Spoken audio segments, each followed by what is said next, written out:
বাংলার বেশ কিছু অঞ্চল জুড়ে প্রচণ্ড দমকা ঝড়ো বাতাস এবং উত্তর পূর্ব অঞ্চলে বিক্ষিপ্ত ঝড় বৃষ্টিপাতের পূর্বাভাস দিয়েছে আবহাওয়া অধিদপ্তর। প্রিয় দর্শক সবাই কেমন আছেন? চলে আসলাম গুরুত্বপূর্ণ আবহাওয়ার লেটেস্ট আপডেট নিয়ে।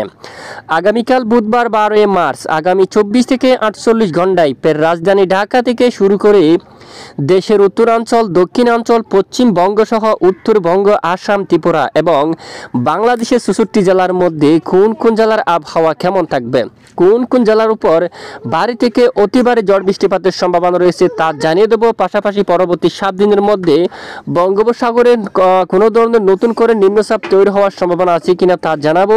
এছাড়া উত্তর পূর্ব বেশ কিছু এলাকায় প্রচণ্ড ঝড় বৃষ্টিপাতের সম্ভাবনা রয়েছে, কোন কোন জেলাগুলোর উপর এই ঝড় বৃষ্টিপাতের সম্ভাবনা রয়েছে তা আপনাদেরকে সরাসরি লাইভ আকারে দেখিয়ে দেওয়া হবে। আশা করি ভিডিওটি না টেনে একেবারে শেষ পর্যন্ত দেখবেন। ভালো লাগলে লাইক করবেন।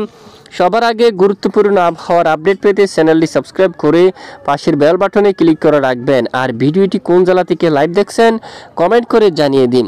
ইতিমধ্যে সরাসরি আমরা দেখতে পাচ্ছি আগামী বৃহস্পতিবার এবং শুক্রবার থেকে বাংলার দক্ষিণের বেশ কিছু এলাকায় দমকা ঝড়ো বাতাস বয়ে যাওয়ার সম্ভাবনা রয়েছে।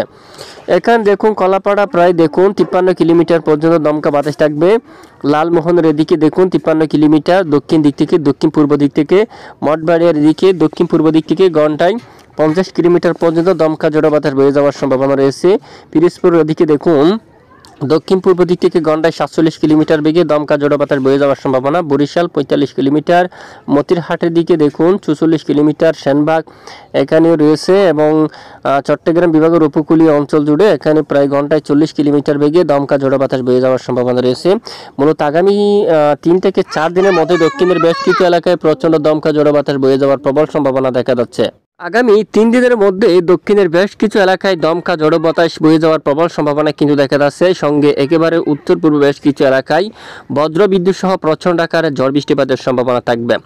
বঙ্গোপসাগর থেকে জলীয় বাষ্প বাতাস প্রবেশ করবে, যার জেরে একেবারে উত্তরাঞ্চলে ঘন মেঘ তৈরি হবে। সঙ্গে ব্যাপক বজ্রবাহী মেঘও তৈরি হতে পারে সিলেট বিভাগ এবং সিলেট বিভাগের উত্তর দিকের বেশিরভাগ এলাকায়, যার কারণে প্রচণ্ড গতিতে বৃষ্টিপাতের সম্ভাবনা থাকবে।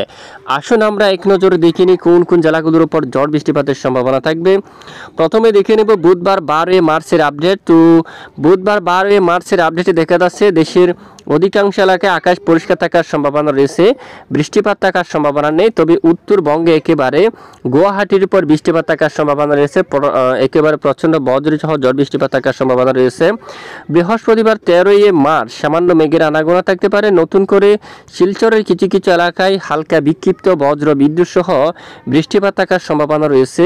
ঠিক বৃহস্পতিবার 13 মার্চ নাগাদ ঠিক এখানে শিলচর এদিকে দেখুন এখানে হাইলাকান্দি অঞ্চলে জাকিগঞ্জ, পাইলাপুল এই যে এখানে অধিকাংশ এলাকায় একেবারে এই যে ব্যাপক বজ্র বিদ্যুৎ সহ প্রচণ্ড আকারে বৃষ্টিপাত থাকার সম্ভাবনা রয়েছে। এই যে 13 তারিখ এবং এই যে শুক্রবার 14 তারিখ নাগাদ দেখুন এখানে শিলচর এবং এর আশেপাশে এলাকায় ব্যাপক বজ্র সহ বৃষ্টিপাত থাকতে পারে। পাশাপাশি সিলেট বিভাগের উত্তরাঞ্চলে বৃষ্টিপাত থাকবে, জাইন্তিয়াপুর এবং এখানে দেখুন কাদ্দম এখানে বৃষ্টিপাতের এই যে প্রবল সম্ভাবনা, জাকিগঞ্জ, চরকাই এবং এদিকে দেখুন এখানে মৌলভীবাজার এবং লাখাই এবং মাদান এখানে আকাশ মেঘলা হবে। সঙ্গে এখানেও বজ্রবাহী মেঘ তৈরি হতে পারে, বিক্ষিপ্ত বৃষ্টিপাত হতে পারে। আগরতলা সহ আমবাচা এখানে দেখুন খোয়াই অঞ্চল, এখানে নাসিরনগর, হাবিগঞ্জ, তারপর কামালগঞ্জ আকাশ প্রচ্ছন্ন মেঘাচ্ছন্ন থাকবে। এবং এদিকে উদয়পুর অঞ্চল, কুমিল্লা, বেলুনিয়া অঞ্চল, তারপর এখানে কাকড়াছড়ি, তারপর দিঘিনালা এই যে আশেপাশে এখানে মগিয়াবাড়ি, শিলচর বাজার এবং এদিকে এখানে আশেপাশের বেশ কিছু এলাকায় প্রচণ্ড আকার আকাশ মেঘাচ্ছন্ন হতে পারে। পাশাপাশি চট্টগ্রাম বিভাগের দিকে এখানে দক্ষিণায় যে বাতাস কিন্তু যাবে, এই যে সমুদ্র থেকে যে দক্ষিণা হাওয়া কিন্তু প্রবেশ করবে, সঙ্গে এখানে ঝড়ো বাতাস থাকতে পারে এবং কিছু কিছু এলাকায় ব্যবসা ঘুমট আকারে গরমও কিন্তু বাড়তে পারে। এবং দেখুন আমরাপুর, কুমিল্লা এই অঞ্চলে আকাশ মেঘাচ্ছন্ন থাকবে, বৃষ্টিপাতের সম্ভাবনা থাকবে। একেবারে উত্তরাঞ্চল, উত্তর পূর্ব সিলেট বিভাগের উপর বৃষ্টিপাতের সম্ভাবনা থাকবে। এছাড়া রাজধানী ঢাকায় আংশিক মেঘলা পরিষ্কার থাকবে আকাশ। একেবারে দেশের পূর্ব এখানে পশ্চিমের জেলাগুলোর উপর আকাশ পরিষ্কার থাকবে, যেমনটা শাইলকুপা, পাবনা, মেহেরপুর, যশোর, খুলনা, সাতক্ষীরা, শিবনগর, সুন্দরবন সহ কইরা এখানে আকাশ পরিষ্কার থাকতে পারে। পাবনার এদিকে সিংড়া, সিরাজগঞ্জ, বগুড়া, মহাদেবপুর, চাঁপাইনবাবগঞ্জ, এখানে বালুরঘাট, ঘোড়ারঘাট, উত্তরে রংপুর, দিনাজপুর, ঠাকুরগাঁও, পঞ্চগড়, বগুড়া সকল জেলার আকাশ কিন্তু একেবারে পরিষ্কার থাকার সম্ভাবনা রয়েছে। আপাতত সমগ্র বাংলাদেশের উপর বৃষ্টিপাতের সম্ভাবনা নেই, তবে দেশের পূর্ব দিকের জেলাগুলোর উপর আকাশ মেঘাচ্ছন্ন হতে পারে। তবে আকাশ মেঘাচ্ছন্ন হলেও সকল জেলায় কোনো ধরনের বৃষ্টিপাতের সম্ভাবনা নেই। নতুন করে আবারও এই যে কিছু কিছু এলাকায় কয়েক ঘন্টার জন্য আকাশ মেঘাচ্ছন্ন হতে পারে। 16 তারিখ নাগাদ দেখুন কুমিল্লা, ঢাকা সহ সিলেট বিভাগের অনেক এলাকায় আকাশ মেঘলা এবং সিলেট বিভাগের দু এক এলাকায় বজ্রবিদ্যুৎ সহ বৃষ্টিপাতের সম্ভাবনা থাকবে। এবং এরপরে কবে থেকে আবার বৃষ্টিপাত আসতে আসছে আমরা একটু লাইভ ট্রেকে দেখি।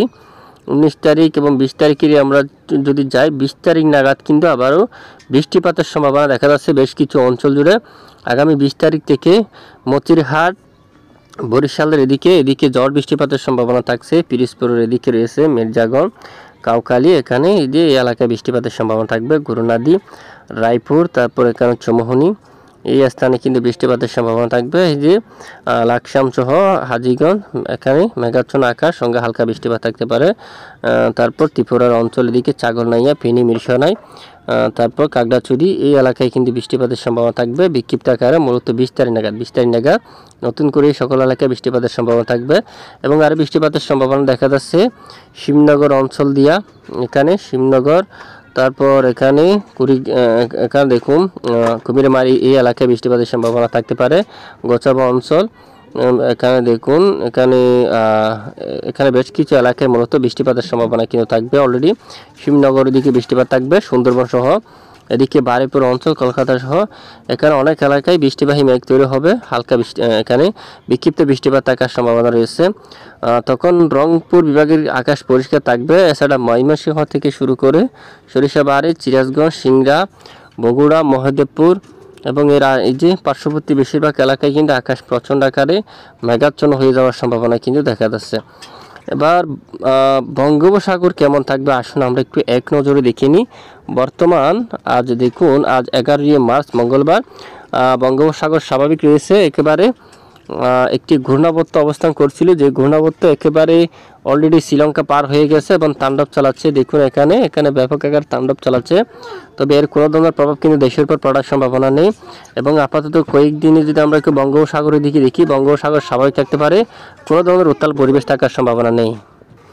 এই মুহূর্তে আমরা একটু লাইভ উপগ্রহ স্যাটেলাইট ইমেজটা একটু দেখে নিব। বর্তমান লাইভ স্যাটেলাইট ইমেজের উপর আকাশ পরিষ্কার রয়েছে। আপাতত উত্তরবঙ্গ যা দেশের বাইরে হালকা মেঘ রয়েছে। গুয়াহাটি, গোলাপাড়া, আলিপুরদুয়ারের দিকে শিলিগুড়ি হালকা মেঘ কিন্তু প্রবেশ করছে, তবে এখান থেকে বৃষ্টিপাত হওয়ার সম্ভাবনা নেই। রংপুর বিভাগের উত্তরাঞ্চলে সামান্য মেঘ থাকতে পারে, মেঘের আনাগোনা থাকতে পারে, বৃষ্টিপাত হওয়ার কোনো সম্ভাবনা নেই। এবং সিলেট বিভাগের কিছু কিছু এলাকায় হালকা আকাশ মেঘাচ্ছন্ন হতে পারে, তবে বৃষ্টিপাতের সম্ভাবনা নেই।